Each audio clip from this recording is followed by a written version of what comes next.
আসসালামু আলাইকুম। আমাদের সাথে আছেন ফয়সাল মাহমুদ। তিনি ডেইলি ওয়াদাতে আছেন, জুলাইয়ের একজন সাংবাদিক, যিনি হচ্ছে জুলাইয়ের পর ইন্ডিয়াতেও প্রেস মিনিস্টার হিসেবে ছিলেন। আজকে আমরা ফয়সাল মাহমুদের কাছে তার জুলাইয়ের অভিজ্ঞতা এবং আম, ইন্ডিয়ার প্রেস মিনিস্টার হিসেবে থাকার সময়কার কিছু অভিজ্ঞতা জানবো। আম, ফয়সাল মাহমুদ, আপনি আমাদেরকে বলবেন যে আপনি জুলাইয়ের সময় তো সাংবাদিকদের ভূমিকাটা একটু অন্যরকম থাকে সাধারণ জুলাই আন্দোলনকারীদের চাইতে। তো আপনার আসলে জুলাইয়ের সময়কার ভূমিকাটা কিরকম ছিল, আর সেই সময়কার আপনার সাংবাদিক হিসেবে অভিজ্ঞতা, যদি কোনো এরকম কোনো অভিজ্ঞতা থাকে যেটা আসলে আপনি বলতে চান, সেটা আপনি বলবেন। ধন্যবাদ মালিহা। জুলাইয়ের সময় আলাদা করে সাংবাদিকতার বিষয়টা সেটা পরে আসি। আমি একটা জিনিস বলতে পারি যে জুলাই যে ঘটছে বা জুলাইয়ের যে আন্দোলনটা যে আসলে একটা বড় কিছু হতে যাচ্ছে, এই বিষয়ে প্রবাবলি প্রথম নিউজ আমি দেখেছিলাম ডেইলি স্টারে। এইটা, এবং এটা কোনো হার্ড নিউজ ছিল না, ছিল হচ্ছে একটা ওপিনিয়ন আর্টিকেল। জুলাইয়ের 1 তারিখ বা 2 তারিখে ছাপা হয়েছিল। এটা লিখেছিল হচ্ছে অনুপম দেবাশিস রয়। আপনি হয়তো চিনেন। আহ উনি অ্যাক্টিভিস্ট, একাডেমিক। আর্টিকেলটা পড়ার পরই, মানে ও যেহেতু অনুপম দেবাশিস রায় একটা বই আছে তার, রোড সেফটি মুভমেন্ট এবং এর আগের কোটা মুভমেন্ট নিয়ে, সো ওনার একটা হাঞ্চ যে এই আন্দোলনটা, ওনার টাইটেলটা ছিল যে এই সময় হঠাৎ করে এটা এরকম হলো কেন, বা এরকম হঠাৎ করে এটা সারফেসে আসলো কেন। সো আমার আর্টিকেলটা আমার অ্যাটেনশন ইনস্ট্যান্টলি গ্র্যাব করেছিল। এবং আমি হচ্ছে মেইনলি আমি কাজ করতাম তখন হচ্ছে বাইরের কয়েকটা আন্তর্জাতিক সংস্থার সাথে, যেমন আল জাজিরার আমি বাংলাদেশে তাদের স্ট্রিঙ্গার ছিলাম। তারপর একই সাথে আনাদুলু এজেন্সির আমি করেসপন্ডেন্ট ছিলাম।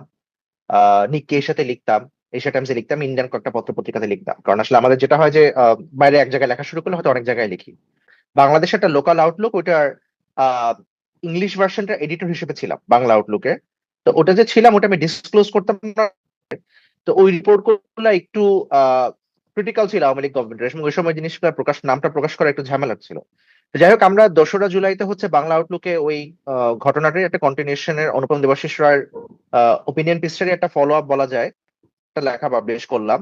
তা আমার যতদূর স্মৃতি, main stream media, Bangla Outlook was not part of A main stream media. তো ওই সময় আমার মনে হয় না কি এরকম রিপোর্ট গুলাকে পিক করেছিল। তারপর জিনিসটা পিক করা শুরু করলো 7-8 জুলাইয়ের পর থেকে। তো তখন প্রথম ইন্টারন্যাশনাল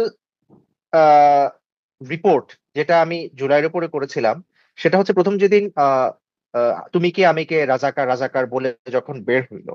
কারণ তখন সেটা ইন্টারন্যাশনাল মিডিয়ার নজরে পড়ার মতো বড় হইলো। তখন হচ্ছে আমি আল জাজিরায় করলাম, তারপর তারপর ইন্ডিয়ার ইন্ডিয়ার অনলাইন পত্রিকা দা ওয়্যার, একই সাথে আনাদুলু এজেন্সির জন্য করলাম। তারপর থেকে পরবর্তী যে সময়টা, প্রায় 21-22 দিনের মতো, অগাস্টের 5 তারিখ পর্যন্ত, এই সময়টা আমার প্রবাবলি লাইফের অন্যতম ব্যস্ত সময়। এবং অগাস্টের 5 তারিখটা হচ্ছে আমার লাইফের এখন পর্যন্ত সবচেয়ে ব্যস্ততম। ব্ল্যাক আউট হয়ে গেল 19 জুলাই বিকাল থেকে বোধহয়, আমার যদি স্মৃতি ভুল না করে থাকে। 19 জুলাই বৃহস্পতিবার ছিল। আমি আমার wife সহ আমরা ধানবাই সামনের এখানে, not as a journalist, as a কি বলবো, যে প্রোটেস্ট করার জন্য আমরা সেখানে পার্টিসিপেট করেছিলাম। এবং প্রায় 3-4 ঘন্টা একটা পুলিশ এবং ওই সাইডে ছাত্রলীগ আওয়ামী লীগের লোকজনদের সাথে এক ধরনের মারামারি বলা যায়। শুধু মারামারি নাই, ভেরি ইন্টেন্স মারামারি। ইন্টারনেট চলে যাওয়ার পরে হচ্ছে সাংবাদিকতার আসল জিনিসটা শুরু। কারণ আনপ্রেসিডেন্টেড জিনিস তো আগে দেখি নাই। সমস্ত যারা আমার কাছ থেকে নিউজ নেয় তারা, বা এমনি ইভেন বাংলাদেশে তো নিউজ, আর আমার কমিউনিকেট করতে হচ্ছে বাইরের নিউজ রুমের সাথে। সাপোজ আল জাজিরা এডিটর আমাকে খুঁজতেছে, পাচ্ছে না আমাকে, তখন তারা বহুদিন পরে আমার মোবাইলে তারা ফোন দিল। আগে তো হোয়াটসঅ্যাপ বা সিগনালে কথা হইতো। একই রকম ভাবে আমার আনাদুল এজেন্সির এডিটর, আমি তাদেরকে বললাম যে আমি তো নিউজ পাঠাবো কিভাবে। আমি এমন হচ্ছে যে আনাদুল এজেন্সির আমার যে এডিটর, সে আমাকে ফোনে, ওভার দ্য ফোনে, নট হোয়াটসঅ্যাপ, সে হচ্ছে আমার কথা শুনতেছে, আমি তাকে ফুল রিপোর্টটা মুখে মুখে বলতেছি। বলে তারপর এভাবে তো আসলে চলতে পারে না, কারণ ফোনে এত বড় রিপোর্ট বলা যায় না। তা আমরা যেটা হচ্ছে ওই সময় শফিক ভাই, সবাই চিনে, প্রেস সেক্রেটারি শফিক ভাই, একজন কয়েকদিন আগে দেখলাম যে ফেসবুকে তাকে নাম দিয়েছে ইমর্টাল প্রেস সেক্রেটারি।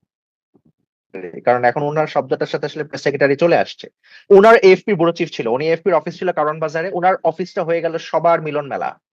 কারণ ওনার অফিসেই স্ট্রেঞ্জলি ইন্টারনেট ছিল।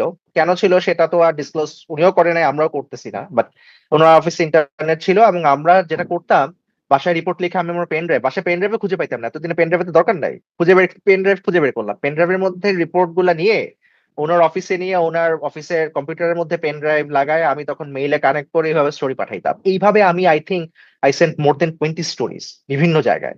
এখনো ওইগুলো সব আর্কাইভ করা আছে, যেমন আপনি Anadolu agency, the Wire, Scroll, Al Jazeera, even একটা মিডিয়া ছিল রেস্ট অফ ওয়ার্ল্ড, ওটা টেক রিলেটেড স্টোরি নাই, তারা ইন্টারনেট শাটডাউন এই কারণে, তারাও একটা আমেরিকা বেস মিডিয়া, তারাও নিয়েছিল। তো এটা এইভাবে 5 দিন চললো, আমি যত মনে করি ইন্টারনেট বোধহয় 25 বা 26 তারিখে ফেরত আসলো। তো ওইটুক পর্যন্ত এইভাবে প্রত্যেকদিন সকালবেলা রুটিন, যে হাতে পেন ড্রাইভটা নিয়ে কিছু দূর গিয়ে রিক্সা নিয়ে কারণ বাজার যেতাম, মাঝখানে পুলিশ আওয়ামী লীগ লোকজন তারা সাংবাদিকদেরকে থামায়। আমাকে একদিন থামাইলো, কিছু করেনি অবশ্য, বাট থামাইলো। তো এরকম মোটামুটি রিস্ক নিয়ে যেতাম। তারপরে যেটা, ইন্টারনেট ফিরে আসার পরে তখন ইন্টেন্স রিপোর্টিং শুরু, কারণ তখন যে রিপোর্টিংটা সেটা সবচেয়ে ইম্পর্টেন্ট পার্টটা হচ্ছে, কারণ অনেক মানুষ তো মারা গেছে, তো সেই মানুষগুলো মারা গেছে সেটা নিয়ে বাইরে ইন্টারন্যাশনাল মিডিয়ারও আগ্রহ, আমাদের নিজেদেরও আগ্রহ, এই কয়দিন ব্ল্যাকআউটের মধ্যে কি ঘটেছে, কত মানুষ মারা গেছে। ব্ল্যাকআউট শেষ হওয়ার পরে যেটা হচ্ছে আমাদের মেইন কাজ শুরু হলো, যেটা সেটা হচ্ছে আমাদের ডকুমেন্টেশন, যে কারা মারা গিয়েছে, কোথায় মারা গিয়েছে, কি জিনিসটা কি হচ্ছে, এক্সাক্ট ট্রুথটা কি। তো যেটা আমি বলছিলাম যে সে সময় আমাদের নিউজ পেপার অফ রেকর্ড বাংলাদেশে বর্তমানে যেটা প্রথম আলো, ডেইলি স্টারের ডকুমেন্টেশন আমাদের খুব কাজে এসেছিল, আমরা ইন্ডিপেন্ডেন্টলি ভেরিফাই করছিলাম, কারণ বাইরে যেটা হচ্ছে ইন্টারন্যাশনাল মিডিয়াতে আপনার কোনো কিছু লিখতে হলে সোর্সিং খুব ইম্পর্টেন্ট। তো আমাদের সোর্সিংটার কারণে হচ্ছে আমাদের বললাম যেটা, পুলিশের কাছ থেকে ভেরিফিকেশন নেওয়ার কোনো উপায় ছিল না তখন, হসপিটালের মর্গ গুলো কনফার্ম করছিল না, কারণ ওই সময় রিপারকাশনের ভয় ছিল তাদের। তো যাই হোক, তারপর যেটা হলো যে অগাস্টের 1 তারিখ থেকে আসলে আপনি যদি খেয়াল করে থাকেন দেখবেন যে 26 থেকে 31 পর্যন্ত ওই পিরিয়ডটা ছিল একটা অন্যরকম পিরিয়ড। সে সময় হচ্ছে ব্লক রেড চলছিল, যারা আন্দোলনকারী তারা কিন্তু তাদের উপর একটা ধরপাকড় চলছিল। তো হ্যাঁ, নিউজের ওই সময় তো রকম এক অনেক একটা সময় এক একটা, সোর্সই শেষ হয়ে গেছে আসলে ওই টাইমে, সাংবাদিকরাও নিজেদের কাছে ইনফরমেশন রাখতে পারতেছিল না। তাই না? হ্যাঁ, তো 1 তারিখের পরে আসলে ওই সময়টা যেন একটা একটা আন্দোলনের কিছুটা তখন একটা ভীতিকর পর্যায়ে ছিল, বাট 1 তারিখের পরে জিনিসটা আসলে আবার রিইগনাইটেড হলো, এবং 1 তারিখ থেকে 5 তারিখ পর্যন্ত টোটালটাই, 2-3 তারিখ শহীদ মিনারে। তো তখন জিনিসটা হঠাৎ করে টের পাওয়া গেল যে এটা একটা বিশাল সাইজের আপরাইজিং এবং একটা রেভলিউশনারি স্কেল আপরাইজিং, তাই না? তো সেই সময়টায় আমি জার্নালিস্ট হিসেবে সত্যি কথা যে ওই শহীদ মিনারের ইভেন্ট গুলা কভার করেছিলাম, যত জায়গায় যে বড় সমাবেশ হয়েছিল সেগুলো কভার করার চেষ্টা করেছিলাম। সেগুলো ইন্টারন্যাশনাল মিডিয়াতে প্রসেসটা হচ্ছে যে আপনি আপনার কোনো বড় ইভেন্ট ঘটলে আপনি, কারণ ওদের তো সাপোজ আল জাজিরা, ওদের 181টা দেশ নিয়ে ওরা কাভারেজ দেয়। তো বাংলাদেশের কোনো ইভেন্ট ঘটলে তখন বাংলাদেশ এজ এ স্ট্রিঙ্গার হিসেবে আমার দোহায় আমার ডেস্কে, সাউথ এশিয়ার ডেস্কে জানাতে হয় যে এটা একটা ইভেন্ট, এটা একটা বড় ঘটনা, এটা একটা আপনারা এই বিষয়ে কোনো নিউজ দিবেন কিনা। তখন ওদের এডিটর আমাকে যদি বলে যে হ্যাঁ গো হেড, তখন তারা কমিশন করে দেয়।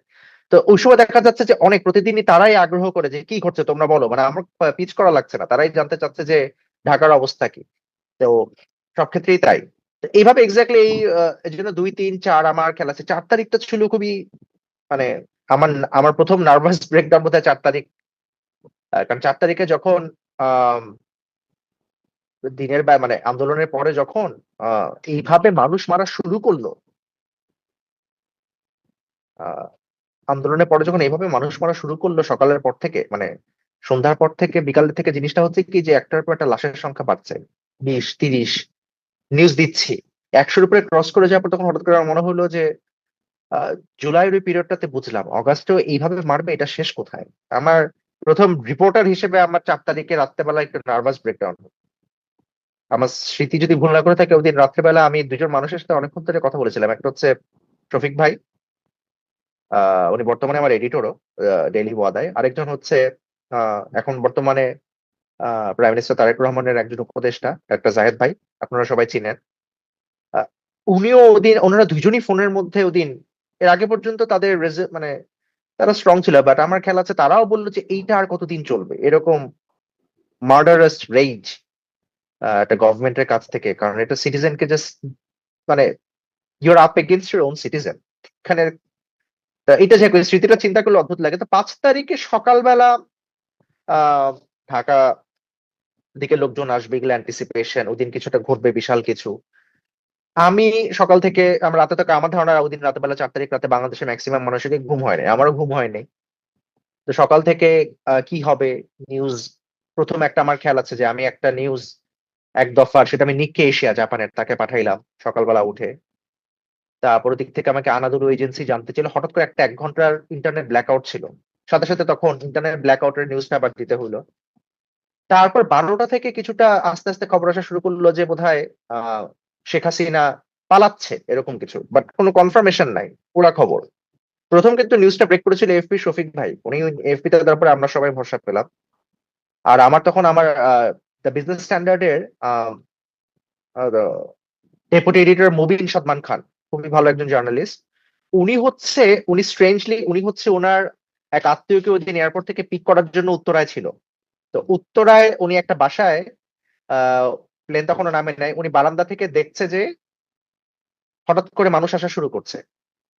উনি আমাকে এক্স্যাক্টলি পরে বলেছিল যে বারান্দা দাঁড়ায় যখন দেখলো যে 10 মিনিট, দেখলো ঘড়ি ধরে যে 10 মিনিট ধরে মানুষ আসছে, তখন সাথে সাথে উনি ওনার অফিসে ফোন করে বললো যে আহ ব্লকেট ভেঙে মানুষ আগানো শুরু করছে। এই জন্য বিজনেস স্ট্যান্ডার্ড এই নিউজটা প্রথম দিয়েছিল যে প্রচন্ড মানুষ আগাচ্ছে। এটা বিজনেস স্ট্যান্ডার্ড থেকে আমি দেখেছিলাম প্রথম, বিজনেস স্ট্যান্ডার্ডে।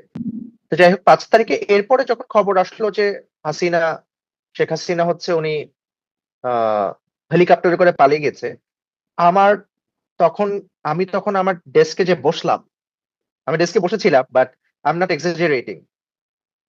আহ আমি যে ডেস্কে বসলাম, আমি তখন বাজে বোধহয় 1টা, আমি জেনুইনলি ডেস্ক থেকে উঠলাম পরের দিন ভোর 5টায়, 5টার দিকে ফজর নামাজের সময় ফজর পড়তে উঠলাম। এর আগে পর্যন্ত আমি জাস্ট খাওয়া, বাথরুম কিছু, ডেস্ক থেকে আমি 5ই আগস্ট ঢাকায় বের হই নাই। এটা আমার একটা বড় আফসোস লাইফে, যে আমি 5ই আগস্টে ঢাকার চিত্র কি ছিল আমি সেটা দেখতে পারি নাই। কারণ এত বিজি আমি আমার লাইফে কোনোদিন হই নাই। আমাকে কন্টিনিউয়াস আমি 4টা আহ, জায়গায় ইন্টারভিউ দিলাম, 2টা রেডিওতে ইন্টারভিউ দিলাম। এর মাঝখানে আমি নিজে 4টা,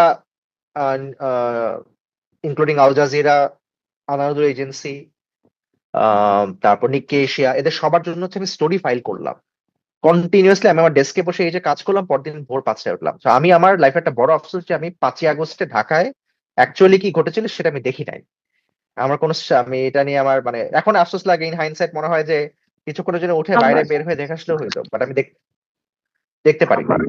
তো যাই হোক, এই হচ্ছে সাংবাদিকতার 5 তারিখ পর্যন্ত এইটাই সাংবাদিকতার বিষয়। তারপরে তো আসলে নিউজম্যান হিসেবে 5ই আগস্ট থেকে যে ঘটনা, পরবর্তী যে ঘটনা, সেটা তো প্রতিদিনই কোনো না কোনো ঘটনা, নতুন সরকার ফরমেশন, তার তারপর বাংলাদেশে আসলে কি হচ্ছে, রিফর্ম করার জন্য কি হচ্ছে, নতুন গভর্নমেন্ট কি করতে চাচ্ছে, এটা আসলে এই সমস্ত বিষয়ে ওই পুরো পিরিয়ডটাতে বাইরের মিডিয়াতে খুবই আগ্রহ ছিল। So আমি বাইরে প্রচুর লিখতাম। আর আমার বাংলা আউটলুক তখন প্রথম আত্মপ্রকাশ করলাম, এটা ইংলিশ ভার্সনের এডিটর হিসেবে। তো ওইটারও একটা ছিল। তারপর তো ইন্টারিম গভর্নমেন্ট এসে নভেম্বরের শেষের দিকে আমাকে তারা অফার করলো যে আমি দিল্লিতে প্রেস মিনিস্টার হিসেবে যাবো কিনা। তো আমি একসেপ্ট করলাম। তারপর আমার জার্নালিজমের আপাতত একটা ক্যারিয়ার, মানে তখন স্যাবাটিক্যাল বলে আর কি, কিছুদিন ছুটি নিয়ে ওই প্রফেশনে গেলাম। আপনি যখন জুলাইয়ে সাংবাদিকতা করেছেন, বাইরের দেশে নিউজ পাঠিয়েছেন, ওই সময় কি আপনি কোনো থ্রেট বা কোনো লাইফ রিস্ক এরকম কোনো ঘটনা ঘটেছিল কি? এরকম থ্রেড বা লাইফ রিস্কের বিষয়টা কি, যে এরকম এক্স্যাক্টলি তখন ফোন দিয়ে কেউ বলে নাই যে আপনি কেন ওই নিউজটা করলেন। হ্যাঁ, বলতো আমার সাথে আওয়ামী লীগের former state minister of information Mohammad Ali Arafat সাহেব, ওনার খুব ভালো আমরা এখনো বলতে আপত্তি নেই যে আমি ওনার সাথে আমার 5ই আগস্টের পরেও যোগাযোগ ছিল ওভার দা ফোনে। আমি সাংবাদিক সাংবাদিক সুলভ যোগাযোগ, মানে আমি তার সাথে জিজ্ঞেস করতাম যে কি অবস্থা, আওয়ামী লীগের কিছু খোঁজ খবর। আমার ওনার সাথে ফোনে যোগাযোগ হইতো। আমি আমার ইনফ্যাক্ট 4ই আগস্ট বিকালবেলা ওনার সাথে ফোনে কথা বলেছিলাম। আমি জিজ্ঞেস করেছিলাম যে এইভাবে এই রিপ্রেশনের কারণটা কি। তো আরাফাত আরাফাত ভাই আমাকে ওই 4 তারিখ পর্যন্ত যখনই আমার কোনো নিউজ বাইরে যেত, আরাফাত সাহেব কিন্তু আল জাজিরা একটা ইন্টারভিউ দিয়েছিল, আপনাদের কারো হ্যাঁ, খেলা আছে কিনা জানি না মনে উনি। আছে। হ্যাঁ, তো উনি আমাকে ফোন করে উনি আমাকে এক ধরনের তার সাইডের ভিউটা বলতো যে যে যেটা অবশ্যই I didn't buy his view, কারণ তার রাস্তায় যা ঘটছে সেটার সাথে উনি যা ব্যাখ্যা দিচ্ছে তা তো মিলে না। উনি বলতে চাচ্ছে যে বা চাচ্ছিল যে সরকার এই কারণে করছে, বাট একটা পর্যায়ে আমি তার সাথে আমার খেয়াল আছে যে 4 তারিখ বা 2-3 তারিখের দিকে তাকে যখন ফোনে রিচ করেছিলাম কমেন্টস এর জন্য, যে কারণ আমাদের তো হচ্ছে বাইরে মিডিয়াতে নিউজ পাঠাতে হলে কমেন্টস দিতে হয়। তো কমেন্টস এর জন্য রিচ করেছিলাম, বাট অফিসিয়াল কমেন্টসও দিয়েছিল। তো ওই যোগাযোগ ছিল। তো উনি কখনো এরকম বলে নাই আমাকে যে এই নিউজটা কইরো না, ফয়সাল এরকম নিউজটা কইরো না, বাট উনি আমাকে কাইন্ড অফ ওই যে এটাকে গ্যাস লাইটিং বলে, গ্যাস লাইটিং করার চেষ্টা করতে, যে এটা কেন, এটা তো ঠিক না, এটা এরকম। আর নাইমুল ইসলাম খান তখন শেখ হাসিনার প্রেস সেক্রেটারি, ওনাকে মানুষ ঠাট্টা করে বলে যে উনি 1 মাসের বেতন তুলতে পারে নাই, কারণ উনি আসলে চাকরিতে নিয়োগ পাওয়ার পর 1 মাসের মধ্যেই সরকার পতন হয়েছিল। তো উনি একদিন হঠাৎ করে আমাদের কিছু বাইরে মিডিয়াতে আমরা যারা লিখি 8 জনকে ডাক দিল। আমি, শফিক ভাই ছিলাম, আহ রয়টার্স যে স্যাম জাহান ছিল, তারপর আরো 4 জন ছিল। তো আমাদের সোনারগাঁ হোটেলে উনি ডাক দিয়ে প্রায় 1.5 ঘন্টা ধরে সবক দিল ওনার কাস্টমারি ভাষায়। ওনার কথা তো আধা বোঝা যায় আধা বোঝা যায় না, কি বলে না বলে। উনি বোঝাতে চাইলো যে এটা তো আপনারা রেসপন্সিবিলিটি নিয়ে নিউজ করবেন, অমুক তুমুক। আমরা 1.5 ঘন্টা ধরে শুনলাম। তো এইটাই, এটা বাদে আমাদের এভাবে বাইরে থেকে কেউ যোগাযোগ করে না। লিস্ট আমার সাথে কেউ করে নাই, আমাকে কেউ হুমকিও দেয় নাই। বাট হ্যাঁ, মানে অবশ্যই একটা ইন্টারন্যাশনাল চিলিং ইফেক্ট মিডিয়ায় তো ছিল। যারা সাংবাদিকতা করে তাদেরকে তো আসলে ভয় পায় সবাই মোটামুটি বলা যায়। হতে পারে এটা এক ধরনের শিল্ড, যে হয়তো চট করে ধরলে চিন্তা করে যে, কিন্তু তখন আসলে কাউকে ভয় পাওয়ার আওয়ামী লীগ গভর্নমেন্টের কিছু ছিল না, চাইলে চট করে যা ইচ্ছা করতে পারতো। এত বড় ঘটনা, এখানে একজনকে ধরলে কি বা যায় আসে। এনিওয়ে, কেউ করে নাই আমাকে, আমি সত্যি কথা যে আমাকে কেউ এরকম হুমকি টুমকিও দেয় নাই। বাট আমার নিজেরই চিলিং ইফেক্ট ছিল, বাসায় চিন্তা করতাম যে লিখছি, কোন সময় কি হয়। এরকম করে আমাকে ভয়ভীতি কেউ দেখেনি। আচ্ছা, ইন্ডিয়ার প্রেস মিনিস্টার হিসেবে যাওয়ার পর তখন জুলাইয়ের পর তো আসলে ইন্ডিয়া আর বাংলাদেশের সম্পর্ক অন্যরকম হয়ে যায়। তো সেখানে আপনার অভিজ্ঞতা কেমন ছিল? দিল্লিতে আমার আমি তো এখানে এক্স্যাক্টলি 12 মাসের মতো কাজ করেছি, কারণ আমার নিয়োগ পাওয়ার পরে 2 মাস লেগেছিল হচ্ছে আপনার ওখানে যেতে। ইউজুয়ালি গভর্নমেন্টের প্রসিডিওর একটু লং, কাগজপত্র অনেক ব্যাপার স্যাপার আছে। তা দিল্লির এক্সপিরিয়েন্স আমার খুবই ভালো। আমার India India is a beautiful country. ইন্ডিয়াকে আমরা যেভাবে ধরেন, অ্যান্টি ইন্ডিয়া সেন্টিমেন্ট বাংলাদেশে তো স্ট্রং, বাট ইন্ডিয়া সম্পর্কে একটা কথা আমার খুব পছন্দের, একটা উক্তি, আমি এক্স্যাক্টলি কে বলেছিল, India is a beautiful chaos. যে তাদের নানান মানুষ, নানান ধর্ম, নানান জাতপাত, নানান রকম জিনিসের একটা ইটস এন অ্যামালগেমেশন অফ, মানে কি বলবো, যে অনেক কিছু মেল্টিং পট একটা ওদের কালচারের। বাট ওদের কয়েকটা জিনিস বলতে পারি, ওদের যে এস্টাবলিশমেন্ট, মানে ওদের সরকারের যে এক্সিকিউটিভ ব্রাঞ্চ, গভর্নমেন্ট যেটা, তারা হাইলি প্রফেশনাল, হাইলি কম্পিটেন্ট। ওদের মিডিয়া ওদের মিডিয়া হচ্ছে খারাপ। ওদের মিডিয়া, ওদের নিজেদের ভাষায় বলতে গেলে চুতিয়া মিডিয়া, ওরা গদি মিডিয়া বলে ওরা, মানে ওদের স্পেশালি ব্রডকাস্ট মিডিয়া এত বাজে। আমার প্রিন্ট মিডিয়া ভালো, প্রিন্ট মিডিয়া খারাপ না। প্রিন্ট মিডিয়া 4টা বিগ নিউজ পেপার, যে Hindu, the Hindu, Hindustan Times, Indian express, Times of India, largely তারা খারাপ না। প্রিন্ট মিডিয়া এখনো কিছুটা তাদের সেমব্লেন্স অফ রেসপেক্ট রাখে, বাট ব্রডকাস্ট মিডিয়া একটা জাতা মিডিয়া ওদের। আমি আমার 1.5 বছরে ওদের ব্রডকাস্ট, মানে 1 বছরে ওদের ব্রডকাস্ট মিডিয়া যখনই আজে বাজে নিউজ দেখতাম বাংলাদেশ সম্পর্কে, উল্টা পাল্টা, বাংলাদেশে হিন্দু মেরে ফেলছে, উমুক হচ্ছে তুমুক হচ্ছে, আমি রেগুলার বেসিসে আমার প্রেস উইং এর, আমি তাদেরকে এগুলা ডিবাং করে মেইল করতাম, একটা সিঙ্গেল দিনও রিপ্লাই দেয়নি। তার মাঝখানে ওই এনডিটিভিতে আমাকে, আর একটা টিভিতে, ইন্ডিয়া টুডেতে বোধহয় একবার, বাট মেইনলি এনডিটিভিতে আমাকে ডাক দিত রেগুলার, গিয়ে আমাকে গ্যাং আপ করতো। ওই আমি কথা বলতাম, আমাকে 4-5 থেকে উল্টা পাল্টা 3-4 জনকে ডাক দিন এসে, আর ওদের উপস্থাপিকা আমাকে কিছু না বলতে দিয়ে নিজেই বলতো। তারপর আমি যাওয়া বন্ধ করে দিলাম। তো বুঝলাম যে ব্রডকাস্ট মিডিয়া এক ধরনের স্ট্যান্স নিয়েছে বাংলাদেশের উপরে। তাদের স্ট্যান্স হচ্ছে বাংলাদেশের এই হচ্ছে সেই হচ্ছে, যেগুলোর তাদের ভুলগুলোকে ধরায় দিলেও ভুল নিত না। বাট প্রিন্ট মিডিয়া মোটামুটি রেসপন্সিবল ছিল। আহ, আর আমার এক্সপিরিয়েন্স হচ্ছে, আমি তাদের সাথে এই 1 বছর অনেক ইন্টারাকশন যাদের সাথে হয়েছে, সিভিল সোসাইটি, তারা বাংলাদেশকে বুঝতে চাইতো না। বাংলাদেশকে, তাদের সম্পর্কে যে এক ধরনের, ম্যাক্সিমাম মানুষেরই তাদের একটা আইডিয়া, যেটা তাদের মাথায় শেপ হওয়া, ওইটার বাইরে তারা চিন্তা করতে পারতো না। আমরা যখনই বলতাম যে না, বাংলাদেশে এক্সাক্ট সিচুয়েশনটা তো এরকম না, তোমরা গিয়ে দেখো, তোমরা যেটা বলতেছো যে বাংলাদেশের রাইট উইং এর উত্থান, হিন্দুদের উপরে নিপীড়ন, উমুক তুমুক, তো এটা তো তোমরা অনেক এক্সাজারেটেড একটা ভার্সন পাচ্ছ, এটা তো এরকম না। কেউ কেউ শুনতো, বাট পার্সেন্টেজটা যদি পার্সেন্টেজ ওয়াইজ বলি, 20%, 80%ই ওরা ওদের নিজেদের প্রিকনসিভ নোশন দ্বারা শেপ হইতো। বাট ওভারঅল ইন্ডিয়ার 1 বছর এক্সপিরিয়েন্স আমার ভালো। আহ, আমি খুশি, মানে আমার ইন্ডিয়া আমি ঘুরতে পেরেছি, কিছু কয়েকটা সুন্দর সুন্দর জায়গা দেখেছি। নিউজ ওয়াইজ ওদের নিউজ মিডিয়া সম্পর্কে, আমার প্রিন্ট মিডিয়া সম্পর্কে তারা হাইলি প্রফেশনাল লোক, তাদের আমার শ্রদ্ধা আছে। ব্রডকাস্ট সম্পর্কে কোনো শ্রদ্ধা নাই, দে বাঞ্চ অফ ইডিয়েটস। আহ আর এই তো মোটামুটি এই হচ্ছে দিল্লির এক্সপিরিয়েন্স।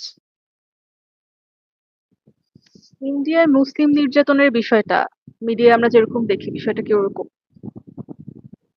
এইটা বিষয়টা কি ইন্ডিয়াতে, আমাদের বাংলাদেশে আমাদের মাইনরিটি যেরকম, আমাদের মাইনরিটি বলতে মেনলি হিন্দু, বুদ্ধিস্ট আর খ্রিস্টানদের খুব অল্প। আমরা আমাদের মাইনরিটির প্রতি যথেষ্ট সহনশীল। মানে ইন্ডিয়ার তুলনায় আমরা মোটামুটি ফেরেশতা লেভেলের বলা যায়, আমরা অনেক বেটার আমাদের, কারণ আমাদের ইন জেনারেল আমরা কমিউনাল না। আমাদের হয়তো উগ্রবাদী কিছু গোষ্ঠী হয়তো এরকম করতে পারে, এতো বাংলাদেশ, এটা তো শুধু মাইনরিটি, মানে এটা তো ধরেন অন্য মুসলমান কাদিয়ানি বা মাজার পদ্ধতির এগেনস্টও তাদের এক ধরনের স্ট্যান্স থাকে, একেবারে যারা ধরেন আলট্রা রাইটের। বাট সেটা আমার ধারণা বাংলাদেশে যতটুকু, ইভেন এই ইন্টারিম গভর্নমেন্টের পিরিয়ডে যে পোর্ট্রে করা হয়েছিল প্রচুর উত্থান, আমার মনে হয় এরকম না। এটা ভিজুয়ালি হয়তো ছিল, অ্যাকশনের দিক থেকে ওরকম ছিল না। যা ইনসিডেন্ট ছিল সেগুলো অলরেডি আসছে, এবং এটার কারণে আমাদের ইন্টারিম গভর্নমেন্টের ইমেজও তো টেন্টেড হয়েছে। সো বাট বাংলাদেশে লার্জলি এরকম কমিউনাল ভায়োলেন্স নাই, এটা আমার বাংলাদেশের মানুষ অনেক সহনশীল। বাট ইন্ডিয়া এরকম না, কারণ ইন্ডিয়ার ব্যাপারটা কি, ইন্ডিয়ার তো আসলে একটা সিভিলাইজেশনাল প্রজেক্ট, তাদের যে হিন্দুত্ববাদ যে বিষয়টা, তারা এটা তারা তাদের, তারা এখন কিন্তু বেসিক্যালি স্যাফরন ওয়েভ সারা ইন্ডিয়া, এই যে ওয়েস্ট বেঙ্গলে জিতে গেল, লাস্ট ব্যাস্টিয়ন অফ ইন্ডিয়া বলা হইতো, তাই না? এককালে কমিউনিস্ট ইন ওয়েস্ট বেঙ্গল থেকে তৃণমূলের ওয়েস্ট বেঙ্গল, এখন স্যাফরন ওয়েস্ট বেঙ্গল। তো হিন্দুত্ব ওয়েভটা ইজ ভেরি রিয়েল। তাদের দেশে আসলে এই গরুর মাংস রাখার জন্য লোকজনকে ধরে ধরে পিটায়। বাট এই দিল্লিতে বসে এটা বোঝা মুশকিল, কারণ দিল্লিতে আমি থাকতাম একটা এলিট এনক্লেভে, ডিপ্লোমেটরা যেখানে থাকে, সেখানে খুবই পলিশ লোকজন। আমার যে নেইবার ছিল, probably one of the finest human being, একজন মহিলা, 50 ঊর্ধ্ব না 60 ঊর্ধ্ব, অসম্ভব ভালো একজন মহিলা। আহ, আমি যাদের সাথে এখানে ইন্টারাকশন হয়েছে আমার বিভিন্ন সময়, প্রত্যেকেই খুবই লিবারেল, ভালো। অল্প কয়েকজন আছে একটু উগ্রবাদী। ইন্ডিয়াতে আমি 11বার বের হয়েছি। স্টেট বোধহয় টোটাল 7টা জায়গা, 7টা স্টেট, 11বার বের হয়েছি। যেখানে মানুষজন, যাদের সাথে সাধারণ মানুষজনের সাথে কথা ভেরি ডাউন টু আর্থ, ভালো, খারাপ না। আহ উগ্রবাদীতে ওরকম দেখি নাই। ইভেন উত্তরপ্রদেশেও, উত্তরাখণ্ডে আমি 4বার গিয়েছি, sorry, উত্তরপ্রদেশে একবার, দেহরাদুনে। আর উত্তরাখণ্ডে, হ্যাঁ উত্তরপ্রদেশ কিন্তু যোগী আদিত্যনাথের এলাকা।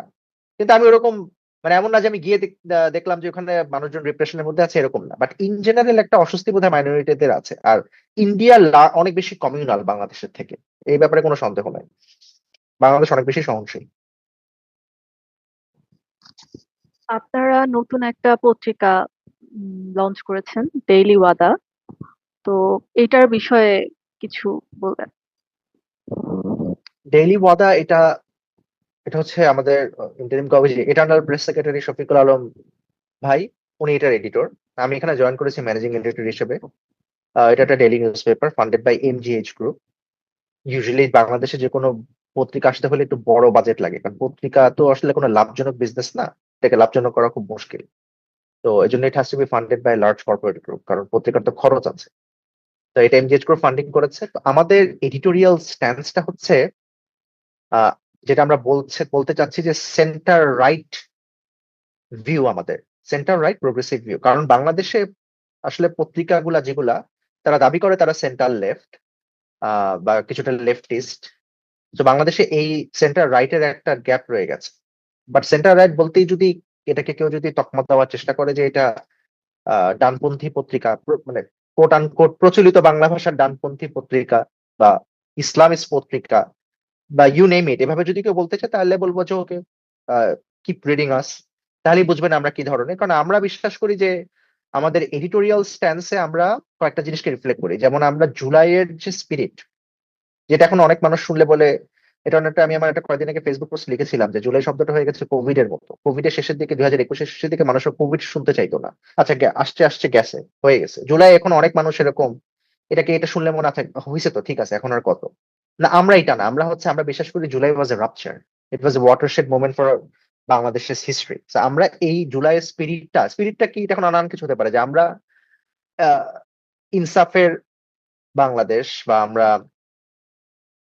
সহজ কথা হচ্ছে যে দুর্বলের পক্ষে দাঁড়ানো, এটা তো প্রতিটা পত্রিকারই কাজ। তো আমরা সেটাই এক্স্যাক্টলি করতে চাচ্ছি। যে আমরা জুলাইতে যে বাংলাদেশে একটা বড় একটা রাপচার ঘটেছিল, একটা বড় পরিবর্তনের একটা আশা ছিল, আমরা মানুষকে মনে করাই দিতে চাই যে পরিবর্তনের আশা, এটাকে ভুলে যাওয়ার কিছু নেই, সবসময় সারা জীবন সেই আশাটা থাকে। তো এটা এই এই অর্থে আমরা জুলাই স্পিরিটকে ধারণ করি। সেন্টার রাইট জিনিসটাকে কেটার করি, কারণ আমরা মনে হয় যে আমাদের ইংরেজি পত্রিকার, বাংলা পত্রিকা জগতে, ইংরেজি পত্রিকা জগতে তো একেবারে নাই।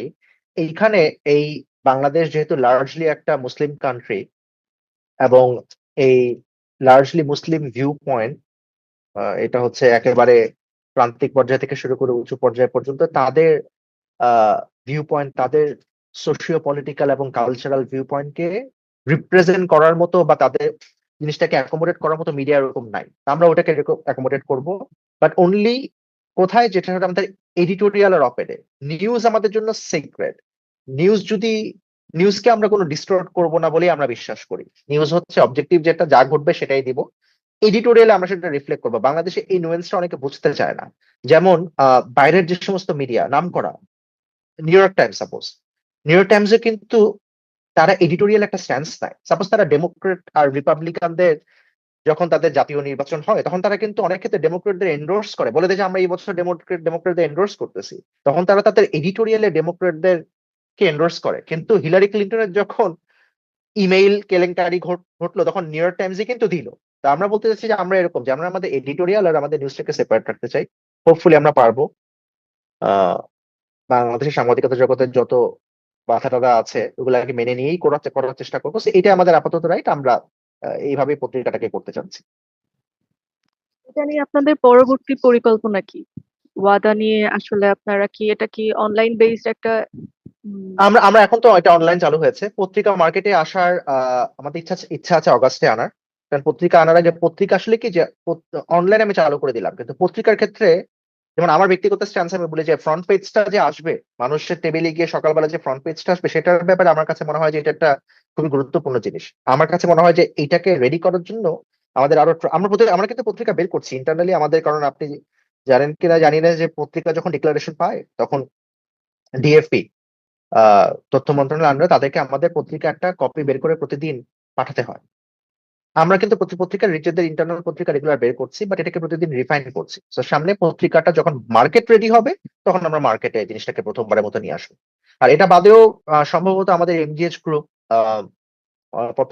বিভিন্ন জায়গায় সোশ্যাল মিডিয়াতে অলরেডি এসেছে, তারা একটা টিভির লাইসেন্স পাচ্ছে বোধহয়, অন দা প্রসেসে আছে, ওয়াদা টিভি।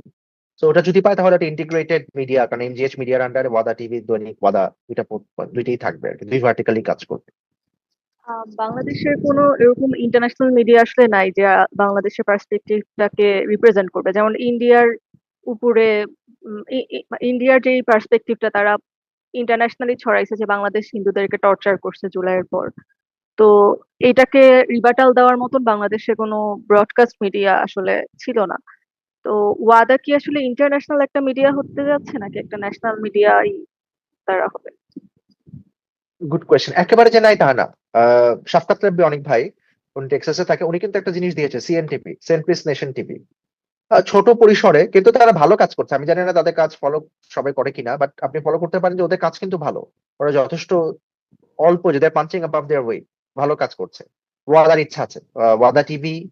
আমি যেমন খুবই চাই যে এটা আহ, সম্পূর্ণ ইংলিশে হোক, বাট মুশকিল হচ্ছে ইংলিশ টিভি নিউজের ডোমেস্টিক কনজাম্পশন কম।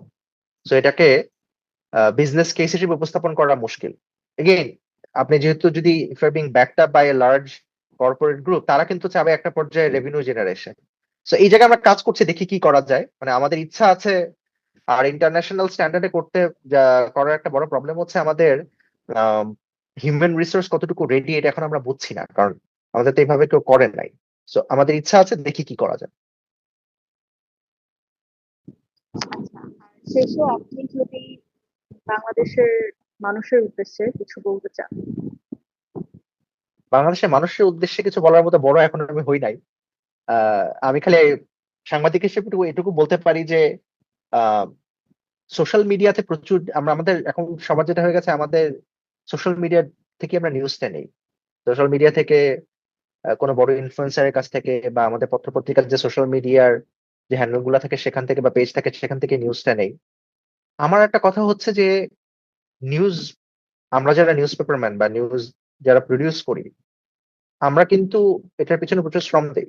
তো এটাকে ফ্রি অফ কস্টে ভেবে নিয়েন না। কেউ একজন একটা প্রপার জার্নালিস্ট যখন একটা নিউজ প্রডিউস করে, আর আপনি চট করে ফেসবুকে একটা জিনিস ছেড়ে দিলেন। আমার কথা হচ্ছে, বাংলাদেশের মানুষকে একটা কথাই বলতে পারি যে নিউজ একটা কনজিউমেবল প্রোডাক্ট। প্রপার নিউজ যেটা, এইটা পয়সা দিয়ে কেনার অভ্যাস করেন। পত্রিকা রাখেন বাসায়, নিউজ পেপার গুলা যদি ওয়েবসাইটে সাবস্ক্রিপশন মডেল করে করেন, কারণ at the end of the day real তথ্য, ট্রুথ বা রিয়েল ইনফরমেশন সেটা আপনাকে হেল্প করবে। মিস ইনফরমেশন আপনাকে ভুল জায়গায় নিয়ে যাবে।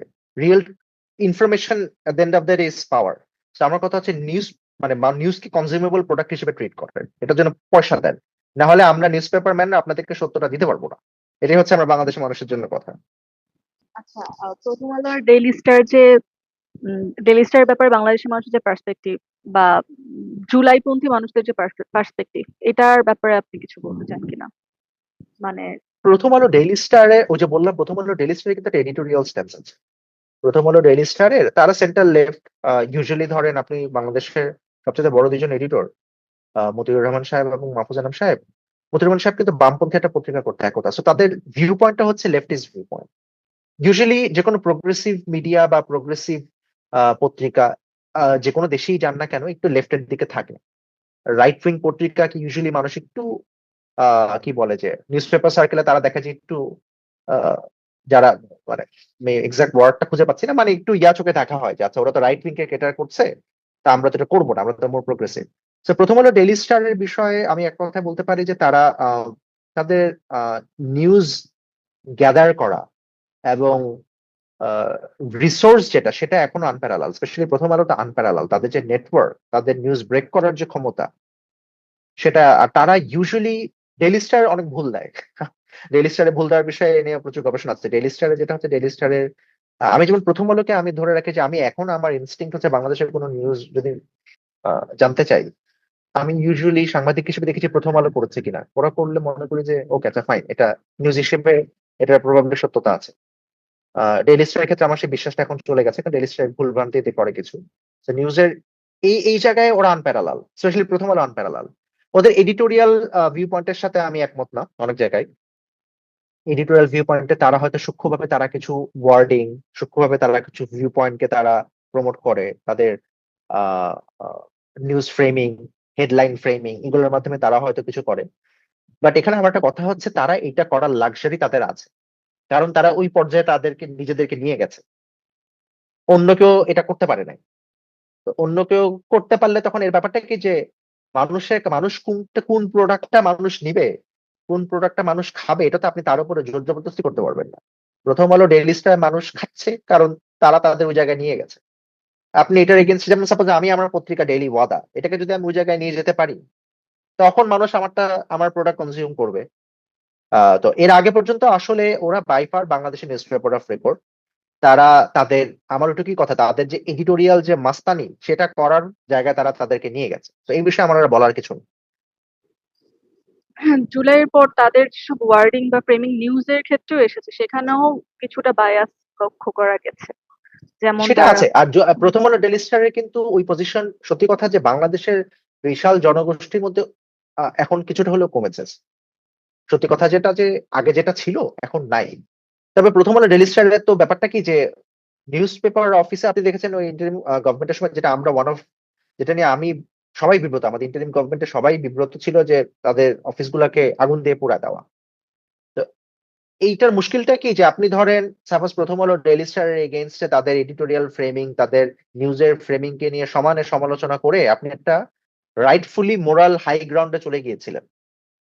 যে ওরা এটা করে সেটা করে, ওই হাই গ্রাউন্ড থেকে ধপাস করে পড়ে গেলে মানে জিনিসটা মানুষ সবাই পড়ে গেছে ওই জ্বালা দেওয়ার পরে, কারণ তখন তার হাই গ্রাউন্ডে কেউ থাকতে পারেনি, কারণ আপনি তো এটা ফিজিক্যাল হার্ম, মানুষ মারা যেতে পারতো এখানে। আমার ডেইলি স্টারে আমার কলিগরা ছিল, তারা ছাদের মধ্যে আটকা পড়ে সত্যি অর্থে মারা যেতে পারতো। সো আমার কাছে মনে হয় যে এটা যারা এই জিনিস করেছে তারা ইডিয়েটস, কারণ তাদের এই ন্যারেটিভের এগেনস্টে এতদিন ধরে যে তাদেরকে মানে প্রথম আলো ডেইলি স্টারে রাইটফুলি তাদের ভুলগুলাকে ধরায় দেওয়ার পরে হাই গ্রাউন্ডে যেতে যেতে যেতে ধপাস করে ওইখান থেকে জাস্ট পড়ে, তারা পড়ে গেল ওই এক আগুন দিয়ে। তো এখানে আমার কথা হচ্ছে যে এখন আবার এই জন্য আবার প্রথম আলো ডেলিসের সম্পর্কে কিছু বলতে গেলে বলতে হবে, আগে তো তখন তুমি তো আগুন দিয়ে ফেলছো, এখন আগে আবার হাই গ্রাউন্ডে যাও তারপর কথা বলো। এটা হচ্ছে আমার স্ট্যান্স, কারণ এক আগুন দিয়ে পুরো জিনিসটাকে হাই গ্রাউন্ড থেকে পড়ে গেছে।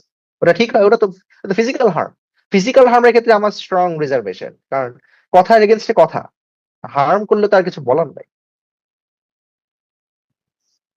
আচ্ছা, অনেক অনেক অনেক ধন্যবাদ। আমরা আজকে অনেক কিছু জানতে পেরেছি আপনার কাছ থেকে। হ্যাঁ সময় দেওয়ার ধন্যবাদ। জন্য অনেক ধন্যবাদ। ধন্যবাদ। এতটা।